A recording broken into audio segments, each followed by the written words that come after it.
২০ বছরের দীর্ঘ বিচ্ছেদ একজন মানুষকে শুধু বয়সে বৃদ্ধ করে না, তার সমগ্র দুনিয়াই বদলে দেয়। যুদ্ধ, রক্তপাত, সমুদ্রের ঝড়, বিশ্বাসঘাতকতা আর অসংখ্য মৃত্যুর সাক্ষী হয়ে ওডিসিয়াস যখন অবশেষে ইথিকার মাটিতে পা রাখেন, তখন তার মনে আনন্দের চেয়ে বেশি সতর্কতাটাই ছিল। কারণ হেডজেতে এগোমেননের মৃত আত্মা ওডিসিয়াসকে এই সতর্কতাটাই করেছিল যে, তুমি ভেবো না যে ইথিকাতে প্রবেশের পরই সবাই তোমাকে ফুলের মালা দিয়ে গ্রহণ করবে। আমার মতো ভুল করো না তুমি। অ্যাগামেমনন ট্রয় যুদ্ধ থেকে ফিরে তার রানী হেলেন এর যমজ বোন ক্লাইটেমনাস্টারের হাতে ষড়যন্ত্রের শিকার হয়ে নিহত হন। আর এই সতর্কতাটাই অ্যাগামেমনন অডিসিয়াসকে দিয়েছিলেন যে সঙ্গে সঙ্গেই নিজের পরিচয় প্রকাশ করো না। তোমার রাজপ্রাসাদে এখন শত্রুরা বসবাস করছে। তারা তোমার সম্পদগুলো ভোগ করছে। তোমার স্ত্রী পেনেলোপিকে বিয়ে করার জন্য প্রতিদিন চাপ দিচ্ছে। আর তোমার ছেলে টেলেমেকাসকে হত্যা করার জন্য ষড়যন্ত্র করছে। ২০ বছর ধরে যে রাজ্যে ফেরার স্বপ্ন ওডিসিয়াস দেখে আসছিল, সেই রাজ্যেই আজ তাকে নিজের পরিচয় লুকিয়ে চলতে হবে। ইথিকার রাজা ওডিসিয়াস শেষমেশ ছদ্মরূপ ধারণ করে হলেন এক ক্লান্ত বৃদ্ধ ভিক্ষুক। মুখে ধূসর দাড়ি, কাঁধে ছেঁড়া একটা চাদর, হাতে পুরনো একটা লাঠি। তাকে দেখে কেউই ভাববে না এই মানুষটি হলো ট্রয় বিজয়ী বীর ওডিসিয়াস। ইথিকার মাটিতে পা রেখে ওডিসিয়াস প্রথমেই পৌঁছালেন তার বিশ্বস্ত রাখাল শূকরপালক ইউমেসাসের কাছে। অন্ধ ইউমেসাস ওডিসিয়াসকে প্রথমে চিনতে পারলেন না। ওডিসিয়াস তার কাছে গিয়ে দেখল তার চোখ দিয়ে ঝরছে অজস্র অশ্রু, কারণ এন্টিনাসের লোক ইউমেসাসের কুকুরগুলোকে হত্যা করেছে, আর সেগুলোর লাশই এখন সে শেষকৃত্য করছে।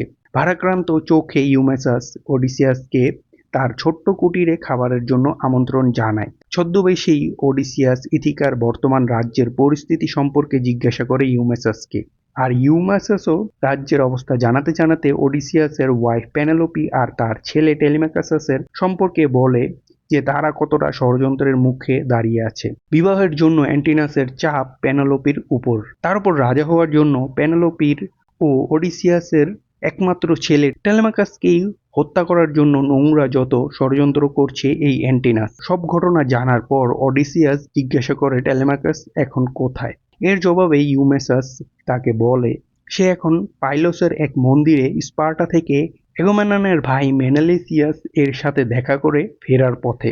টেলেমাকাস তার বাবার খোঁজেই সেখানে গেছে, যে ট্রয়জান যুদ্ধ থেকে ফিরে তার বাবা ওডিসিয়াস কোথায় গিয়ে আটকেছে তা জানতে। টেলেমাকাসের তার বাবার প্রতি ভালোবাসার কথা জানতে পেরে ওডিসিয়াস আবেগে আপ্লুত হয়ে পড়ে। ইউমেসাস অ্যান্টিনাসের ষড়যন্ত্রের কথাটিও জানিয়ে দেয় ওডিসিয়াসকে, যে সে টেলেমাকাসকে পাইলসের মন্দিরে হত্যা করতে অলরেডি লোক পাঠিয়ে দিয়েছে। টেলেমাকাসের জীবন এখন বিপদের মধ্যে আছে। ওডিসিয়াস রওনা হয়ে পড়ে পাইলসের উদ্দেশ্যে তার ছেলেকে বাঁচাতে। পাইলসে নিজের ছেলে টেলেমাকাসকে ওডিসিয়াস নিজের পরিচয় দেয় ইউমেসাসের দূত হিসেবে টেলেমাকাসের কাছে যাওয়ার জন্য। তারপর ওডিসিয়াস টেলেমাকাসকে অ্যান্টিনাসের লোকদের কাছ থেকে বাঁচিয়ে বাড়ি ফেরার পথে রওনা করে। ওডিসিয়াস টেলেমাকাসকে অবশেষে পরিচয় দেয় যে আমি হলাম সিনান। ওডিসিয়াস এর সাথেই ট্রয় যুদ্ধে ছিলাম, আর ওডিসিয়াস এখনো জীবিত রয়েছে। সে সুসময়ের জন্য অপেক্ষা করছে রাজ্যে ফেরার জন্য। কিন্তু টেলেমাকাস তখনও বুঝতে পারেনি যে এই বৃদ্ধ সিনান আসলে কে। তার সমস্ত সন্দেহের অবসান ঘটে রাজদরবারের বাইরে এক হৃদয় বিদারক মুহূর্তে। দরবারের প্রবেশদ্বারে পাশে কয়েকদিন যাবতই পড়েছিল ওডিসিয়াসের প্রিয় শিকারী কুকুর আর্গোস। বার্ধক্য, অসুস্থতা আর অবহেলায় তার শরীর একেবারে ভেঙে পড়েছিল, তবুও সে যেন মৃত্যুকে অপেক্ষায় রেখেছিল, শুধু একবার তার প্রিয় প্রভুকে শেষবারের মতো দেখবে বলে। একদিন ইউমেসাস টেলেমাকাসকে বলেছিলেন, তুমি কি কখনো এমন কোনো কুকুর দেখেছো যে 20 বছর বাঁচতে পারে? এই আর্গোস শুধুমাত্র বেঁচে আছে তার মালিককে একবার দেখার জন্য। আর্গোস এখনো জীবিত আছে, কেবল তার প্রভু ওডিসিয়াসকে আর একবার দেখবে বলে। সে বিজয়ী বেশে ট্রয় যুদ্ধ থেকে ফিরে আসবে, তখনই সে এই পৃথিবী ছেড়ে যাবে। মনে হয় তাকে না দেখে সে এই পৃথিবী ছেড়ে যাবে না। সেই কথাই যেন সত্যি হয়ে উঠল।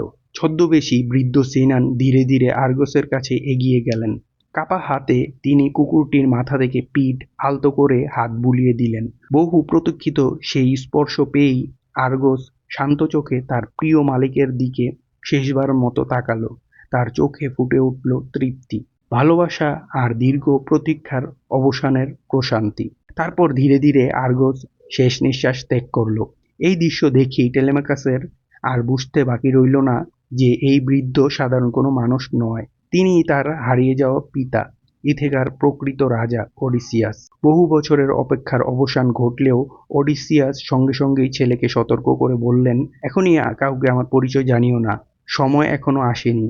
আগে এই রাজ্যকে শত্রুমুক্ত করতে হবে, বিশ্বাসঘাতকদের শাস্তি দিতে হবে। সব কাজ শেষ হলেই আমি নিজের প্রকৃত পরিচয় সবার সামনে প্রকাশ করব। টেলেমাকাস নীরবে মাথা নত করল। সে বুঝে গেল প্রতিশোধ আর ন্যায় বিচারের সেই দিন আর বেশি দূরে নয়।